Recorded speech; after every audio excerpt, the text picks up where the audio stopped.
All right, boys. It seems like it's finally time to make a top 10 video. Yeah, we're joining one of the people. We're gonna join the meta. We gotta talk about top 10 JoJo stands, in my opinion. No, this does not mean strongest. No, does not mean most appealing to the eye because of visual design.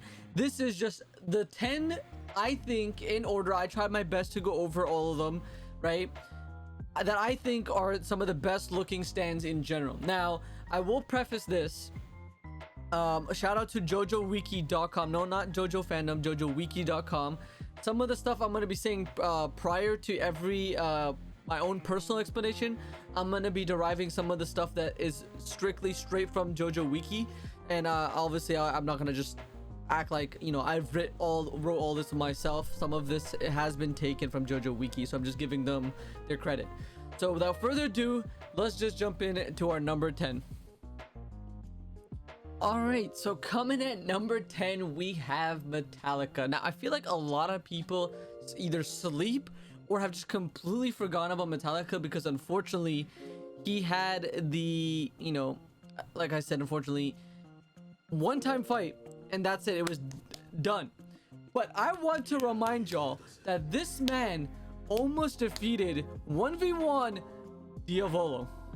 Yes, that's right. He 1v1 Diavolo almost, and if it wasn't for Nanancia, this man could have been finished. But you know, that's how things goes. It is fate. That was the theme of JoJo Part 5. So with that said, let's jump into a stand. So Metallica's nature prevents it from attacking on its own. However, the magnetic power it produces is highly lethal.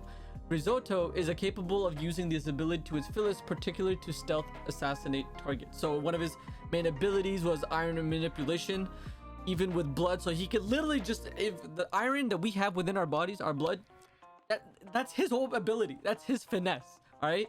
And then on top of that, not only with like the fact that he could literally, because you guys remember, he was just summoning like these iron, like sharp, like scissors, blades, like razors, all just spewing out of Doppio's mouth because he could not do anything because of all the iron in his body. Like he was just absolutely screwed.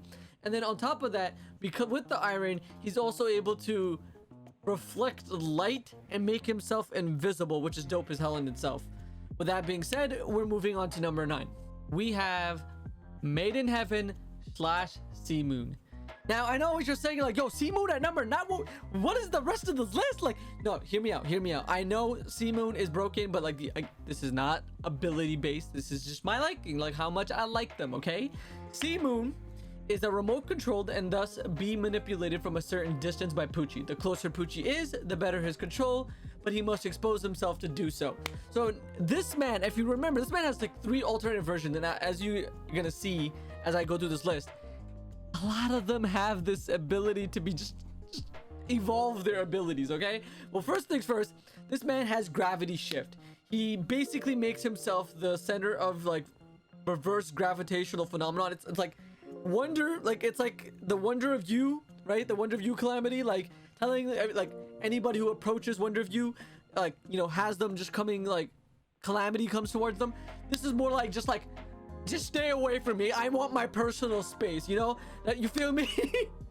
And then the second ability that the second ability he has is surface inversion, where Sea Moon can also dramatically modify the gravitational force acting upon an object by touching it with his fists, which is expressed by that object turning inside out. Anything its fists even graze will be affected down to the individual's hair. If Sea Moon touches the same object or area twice, the effects are reversed, enabling Jolene to partially withstand its blow. Now, we saw all that during the whole Made in Heaven arc, the whole finale of this arc, how it just played out. Jolene, like, tried her heart out, right? They worked together and did everything they possibly could, and this man overcame it all because of this one and final ability, time acceleration. This man went so fast that he sped up the flow of time to eventually bring an end to the universe. Broken AF. I rest my case. Let's move on to number 8. Coming in at number 8, we got King Crimson. Yes, the most memed, actually I shouldn't say most memed, but definitely one of the most iconic and is forever solidified as potentially one of the most confusing stand abilities in its prime when the manga first got translated. Roll the clip. Alright, you wanna know? Fine, I admit it! I don't know how King Crimson works! He erases time, but what does that mean?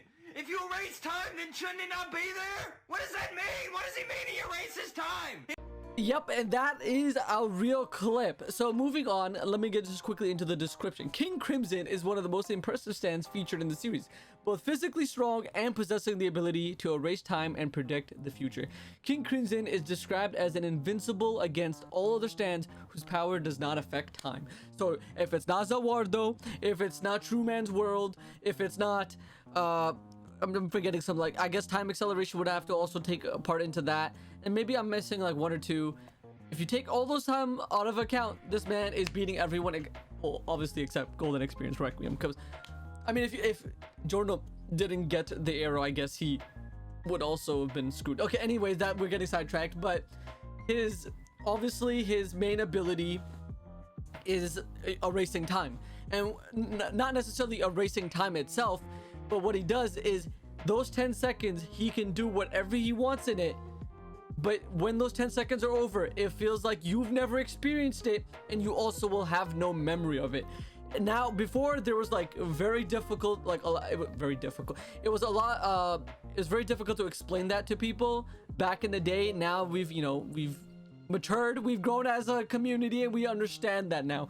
And his other ability that kind of plays a part into this is his precognition.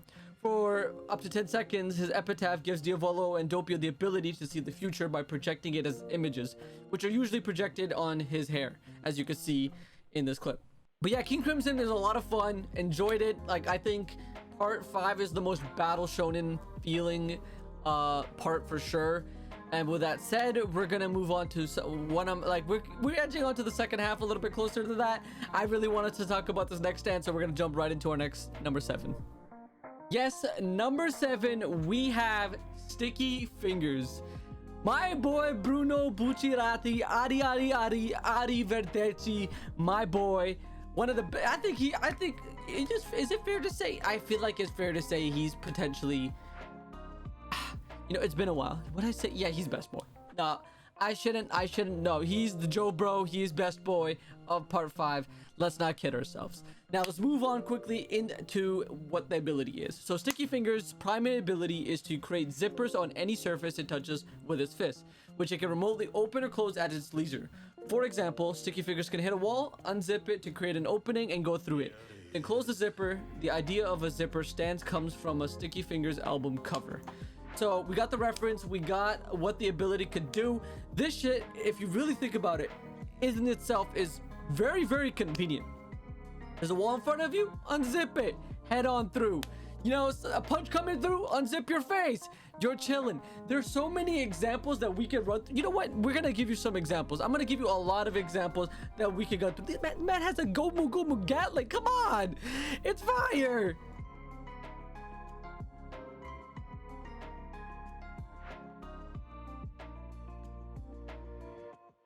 All right, did you enjoy those examples? Okay, let's move on. All right, we got number 6. We got my boy Weather Report. Now, Weather Report is a versatile stand possessing near complete control over the weather. This powerful ability allows Weather Report a wide array of options during a fight, either for offense or defense, and as a result, it is very capable in close combat.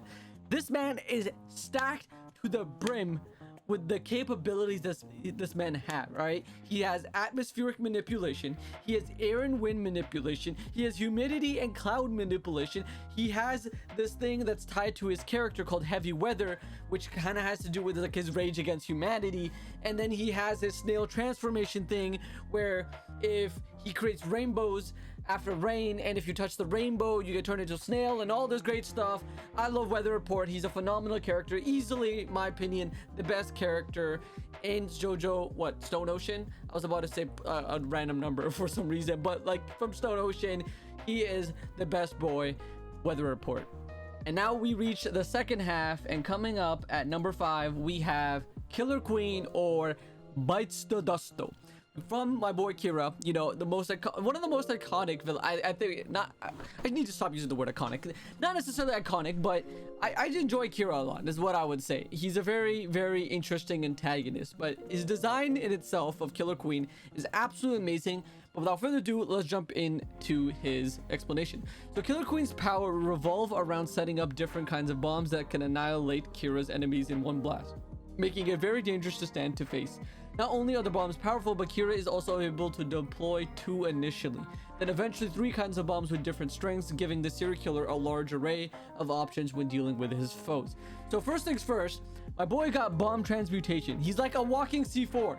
Just simply touching it, like he touches you, it's gone. Like, you remember when you walked into that room with all that finesse, with that strut, he just walked in, hit him in the face, out of here. And then in his final fight, we have air bomb, where he goes and like, it's like he's almost like he's making a Kamehameha, but it's like this compressed air, right, that he could use and like basically chuck these abilities. And then, you know, when it coming down to his final ability, which makes the ability itself very, very broken, which was the bites the dusto part, time reversal. These guys were stuck in this loop, that and hence why they had the, you know, the opening rewind. It just made it like he had time manipulation, he had bomb manipulation. Like, it was an overall fantastic final fight. I think the ending, the way he ended with like with the stand and the ambulance, kind of not my thing, but it is what it is. Let's move on. Bites the Dusto, number 5. Now I know some of you are gonna think, Zypher, this should be higher on your list, but you're gonna see. I'm gonna have some good explanation. Maybe not my number 1, but like you'll see. But like number 4, we have Soft and Wet. Now, before we jump into how dope Soft and Wet is, let's talk about him a little bit.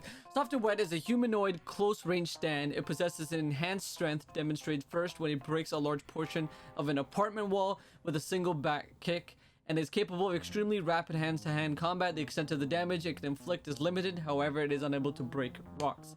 Now, he has a lot of abilities when it comes to this. He's got bubble generation. Now with his bubbles, he can, like, you know, negate noise, he can take out sound, he can basically, like, in itself, like mess with anything within the contents of the bubble.